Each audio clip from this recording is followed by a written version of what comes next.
So Malcolm, you would appear to be the only man at this event not wearing lipstick. Why is that? Well, I guess I'm just shy, Lenore, you know. I've noticed that.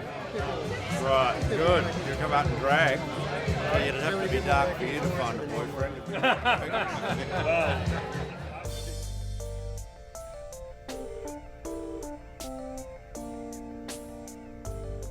But to have that link in where we can really, they can see, visualise and go, Chris, we're getting them out of there as soon as possible.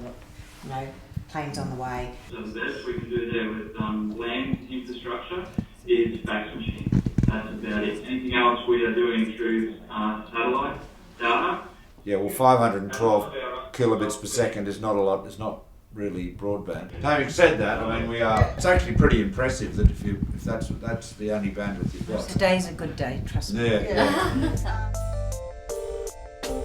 We have a large projector screen that we pop up, and we use our overhead projector to project the image of their teacher so that she can see all of the kids at the same time and they can have songs and interact that way. So you just have half an hour on air with the kindergarten teacher and then you supervise what they're doing apart from that? Yeah. When the kids try and get on their internet, sometimes you can get on, and other times it's just impossible. The really big game changer is going to be the long-term satellite. The first one will be launched in the latter part, probably in the third quarter of this year. We'll be able to get via the NBN satellite a very high-quality broadband service, 25 megabits per second down. I know a lot of people are sceptical about satellite because of the poor experiences they've had with the interim satellite service to date. The likes of Baduri, we haven't got mobile phones, so if this satellite comes in, we still won't have mobile phones. You can certainly with your satellite connection, you can then using Wi-Fi connect to your mobile device. But obviously, you still won't be able to use it like a phone, like a door. Yeah, of course you can, absolutely. Yeah, voice over IP. Thanks for coming, and hopefully you have a trip back, and hopefully we'll have fibre optic cable in the next few years. So yeah, I can see that's a high priority. So thank you everybody. Thanks very much.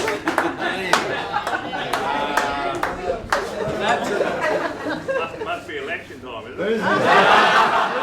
Think you got your message across to the Minister? You're holding out hope for the optic fibre? Yeah, well, it's great that he could come out and just see how people live out here. But do you think he'll give you the money? Well, you live in hope, a bit like me getting a good racehorse, you know.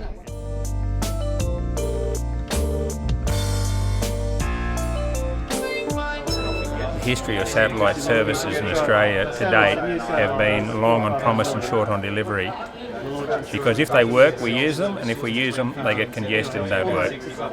These people have a greater need for internet than anyone else in Australia because they're more isolated. In the more remote areas, like in this district here, the solution will be satellite.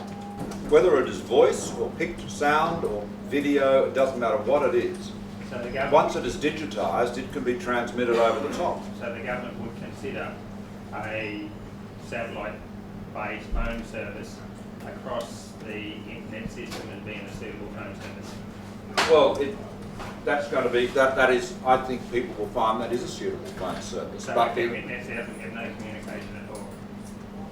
Well, whatever channel. So do you think that is the solution for the people that haven't got any mobile here? Well, if you have got connectivity to the internet, in whatever format, you can use it to do, depending on the bandwidth you've got, you can use it to do voice and of course video. I mean, If you don't get the optic fibre cables, is that the next best thing?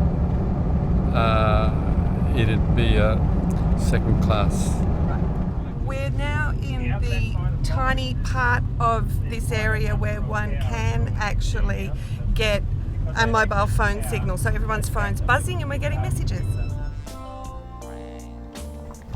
Like if we could get a tower here, the coverage would just be amazing, you know, how far it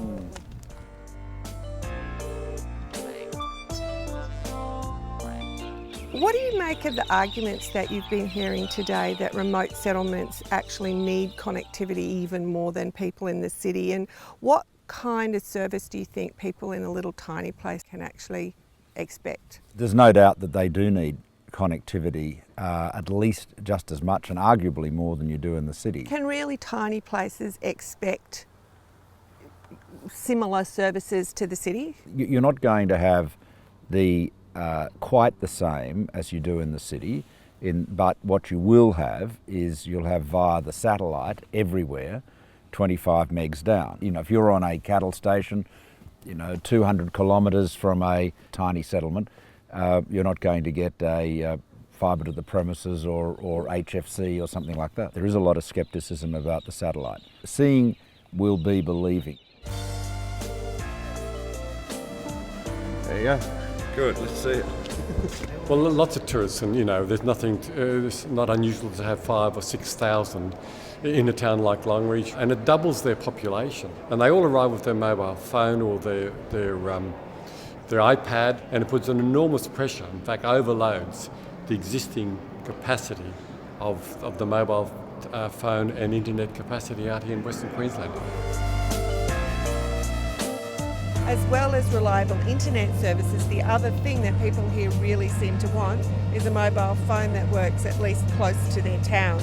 In Yarraka, they really argued strongly for a mobile tower on that Mount Slocum.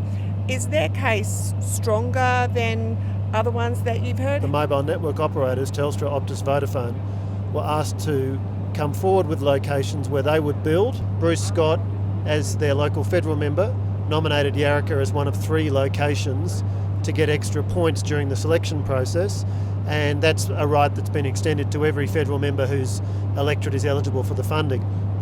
So that goes into the sausage machine with a whole lot of other factors that determine essentially the points that each base station or each proposed base station gets, and we'll choose the ones that have the highest points.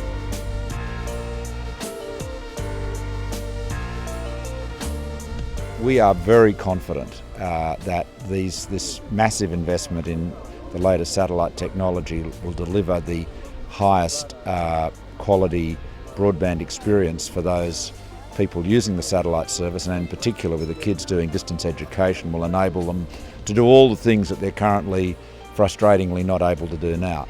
But I think we need to build a bit of confidence in the project between now and when it goes live. Is there a danger that you raise expectations where people believe that they're going to get better services because the minister's visited, when maybe, they have to take their chances with lots of other contenders? No, I don't. This is part of that process of making sure that the minister sees firsthand the difficulties that people have had. People in our cities wouldn't stand for it. They would be marching on Parliament House, and I don't want to ask my people in Western Queensland to come to Canberra and march on Parliament House once this satellite is up, and if we can get optic fibre cable backing us up, I think we'll have the trifecta.